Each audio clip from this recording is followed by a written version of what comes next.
Hello दोस्तों, Rana classes में आपका स्वागत है। तो आज की लेटेस्ट कॉम्पिटिटिव एग्जाम और जॉब अपडेट बताऊंगा। तो इस वीडियो को शुरू से अंत तक देखें, पसंद आने पर लाइक, नए लोग सब्सक्राइब करना ना भूले।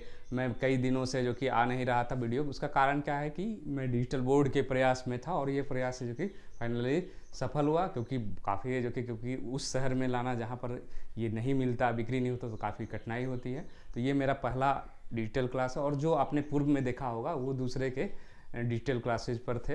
तो ये मेरा पहला डे है और कुछ हो सकता है इसमें कमियां हो जिसमें जो कि भविष्य में सुधार कर सको। और खासकर BSSC CGL 3 के लिए मैंने है जो कि क्योंकि मैथ्स रीजनिंग ये सब बताने के लिए डिजिटल बोर्ड काफ़ी आवश्यक है। तो आज शुरू करते, क्योंकि मैंने बताया था कि BSSC इंटर लेवल पर नहीं दूंगा अपडेट। उसका कारण था कुछ ऐसे लोग किए थे कि बहुत सारे लोग जो किए हुए वो जानते हैं, जो मुझे अच्छा नहीं लगा। मुझे लगा कि इस स्तर तक लोग नीचे नहीं गिर सकते, खासकर मेरे साथ। लेकिन मैंने देखा कि सबको इक्विवेलेंट चाहिए, सबको फेल हो पास हो सबको बराबर नापना। तो ठीक है नापिए, लेकिन मैंने कहा था कि आप लोग है जो कि कुछ ज़्यादा ही कर दिए। नहीं करते हैं उससे को, लेकिन इतना ज़्यादा भी नहीं करना चाहिए जो आपने किया होगा। और वही किसी सोशल, आप लोग सोच रहे हो किसी यूट्यूबर ने मुझे ऐसा नहीं, यूट्यूबर से मुझे कोई परेशानी नहीं हुई। स्टूडेंट ही हैं, कुछ स्टूडेंट हैं जो एक्साइटमेंट में आकर गलत कदम उठा लेते हैं। स्टूडेंट से ही आप लोग में ही कुछ लोग ऐसे थे जो कुछ काम किए होंगे, इसीलिए मैं नाराज़ था। लेकिन अपडेट जो आ रही है वो ये आपने देखा होगा, ये नोटिस है जो कि 6400 का ये जो नोटिस है 27/4/2022 को आपको निकली थी। और ये जो है आपको 19/5 तक है जो कि इसको करना था, 19/5 तक है जो कि होना है। और 19/5 तक है जो कि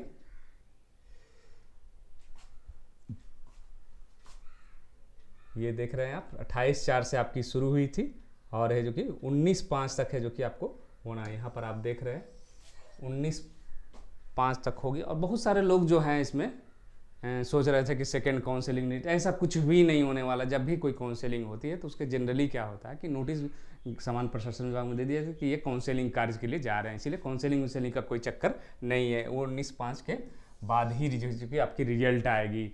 NCL मान्य हुआ कि नहीं हुआ ये बताने से कोई फ़ायदा है नहीं, ये फाइनली आयोग ही तय करेगा। और लेकिन एक चीज़ क्लियर इसमें आ रही है, अपडेट इसलिए दे रहा हूँ कि एक सप्ताह के बाद उम्मीद है 24-25, मुझे जो सूचना मिली, हो सकता है डिले हो या पहले हो, 24 या 25 मई को है जो कि आपका रिजल्ट आ रहा है।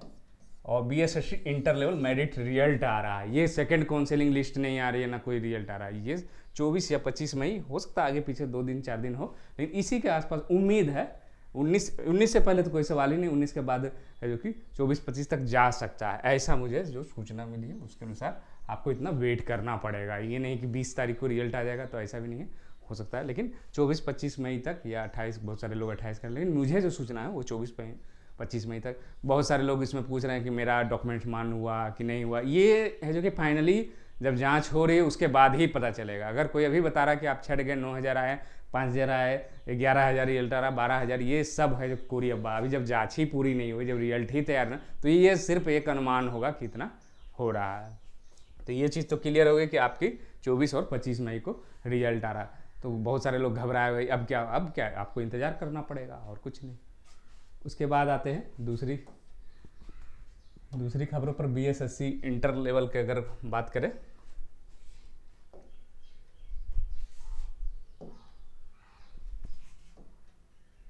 तो BSSC CGL के बारे में अगर बात किया जाए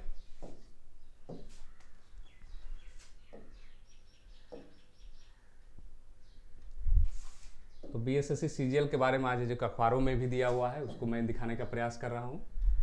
और ये देख रहे हैं, ये प्रॉब्लम है जो कि हो रही है।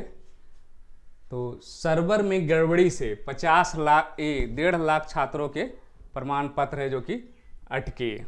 क्या हुआ? 1.5 लाख है जो कि प्रमाण पत्र है जो कि अटके। लास्ट डेट 4 दिन है, मात्र है जो कि 4 दिन है।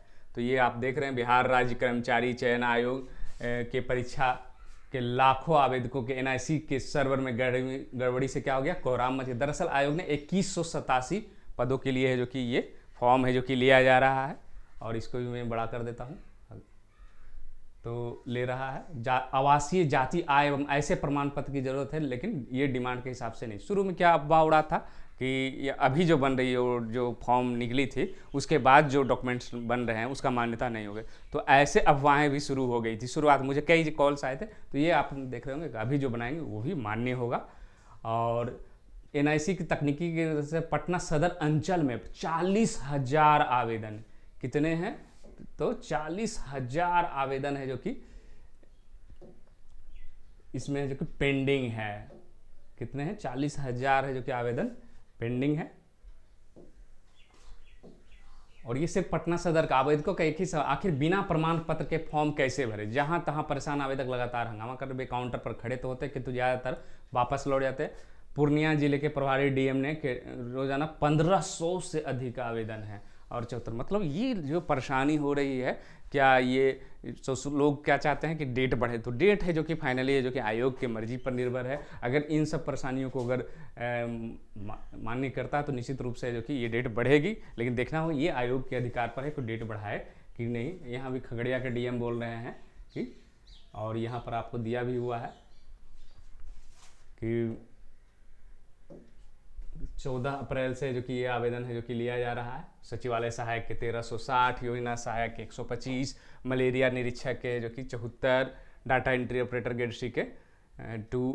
तो ये तो पद हैं। 14 अप्रैल से जो कि ये आवेदन लिया जा रहा है। और 2010 के अनुसार 40,000 से अधिक आवेदन जो मिलेंगे उसके अनुसार है जो कि आपको फिर है जो कि मेंस का एग्जाम है जो कि तारीख बढ़ेगी। आयोग ने नहीं दिया जवाब। तो इस सवाल के जवाब पर जिलों में आवासीय व दूसरे नहीं प्रमाण का तारीख बढ़ाए, बिहार कर्मचारी ने कोई आधिकारिक जवाब है जो कि नहीं दिया। जनरली ये देखा जाता कि बढ़ता, लेकिन ये सब चक्कर में ना रहें जब तक ऑफिशियल नोटिस ना। क्या होता है कि हर बार है जो कि ये जो लास्ट डेट है कहीं उसके चक्कर में ये ना हो कि लास्ट डेट में भरे, सर्वरों के आप फॉर्म भी नहीं भर पाए, अब डेट भी नहीं बढ़ा। तो इन सब परेशानियों को चक्कर में ना पड़े, आप फॉर्म है जो कि भर दें। अगर आपके सर्टिफिकेट नहीं बने हैं और लगता है कि नहीं बन पाएगा, अगर लगता है तो लास्ट डेट तक इंतजार कर सकते हैं। नहीं बन पाए तो आप कम से कम जनरल से तो फॉर्म भर दें। तो ये जो है आपको ये परेशानियां जो कि बीएसएससी सीजीएल में है जो कि आ रही है। सर्वर का स्पेस कम हो गया, यह फेल होता जा रहा है।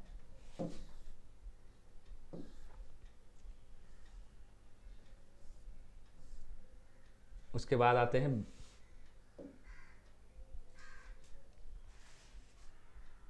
बीएसएससी का जो कुछ जो प्रॉब्लम्स है उसको देखते हैं कि अभी तक जो सबसे ज़्यादा जो प्रॉब्लम्स आ रहा है वो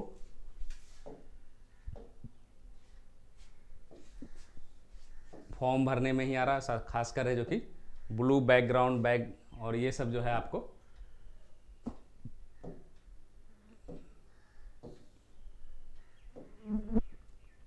ये आपको सर्वर खोलने में जो कि काफ़ी दिक्कतें लोगों को आती है यहाँ, और वो भी एडवांस के चलते। तो ये जो नोटिस है क्योंकि ये आपका एडवर्टाइजमेंट है,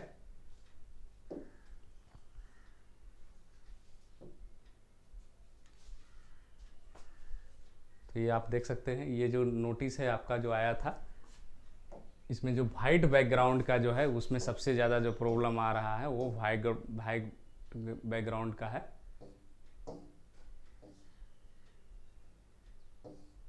और जो लोग अभी भी क्या कर रहे हैं, ब्लू जानते हुए भी क्या कर रहे हैं, ब्लू में दे रहे हैं। तो आपको तो परेशानी हो सकती है। डर तो मन में भले ही मान्य कर दे नहीं कर दे वो अलग बात है, लेकिन परेशानी तो निश्चित रूप से जो कि आपको होगी ही।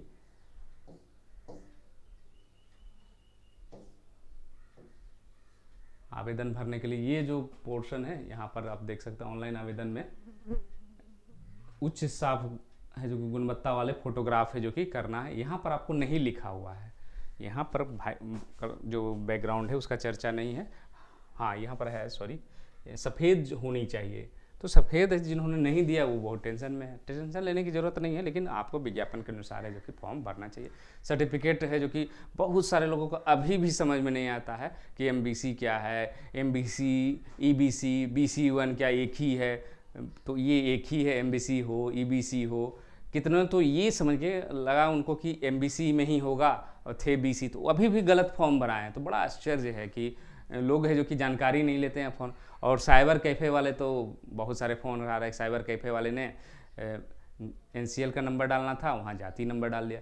और कितने लोगों को ये भी नहीं पता कि नन क्रीमी लेयर और क्रीमी लेयर क्या होता है, उन्होंने क्रीमी लेयर दबा दिया। फॉर्म में शुरू में उन्होंने MBC या BC डाला और फॉर्म में क्रीमी लेयर डाल दिया। जब क्रीमी लेयर आपने डाल दिया तो वो सर्टिफिकेट नंबर लेगा नहीं।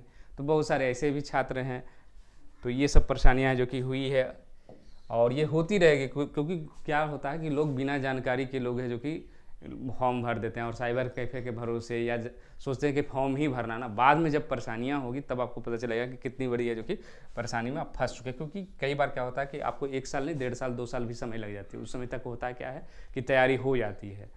अभी लगता है बहुत सारे लोगों मैं नया हूँ नहीं होगा, लेकिन इंटर लेवल में आपने देखा होगा कि रिजल्ट जो है बहुत सारे उसमें इंटर जो पास किए थे 1-2 साल पहले, उस समय उनकी कोई तैयारी नहीं थी, वो सिर्फ फॉर्म भर दिए थे हंसते खेलते, बीसी को ईबीसी, एबीसी को एमबीसी, नाम ये वो गलत पूरा भरे। जब रिजल्ट आया पता चला कि 6-7 साल के बाद है जो कि परीक्षा हुई और उसमें उन लोगों का ज़्यादातर का रिजल्ट हो, इसीलिए जो कि गलती फॉर्म नहीं भरे और इससे जो कि परेशानी आपको बढ़ सकती है। तो इसी अपडेट के साथ धन्यवाद।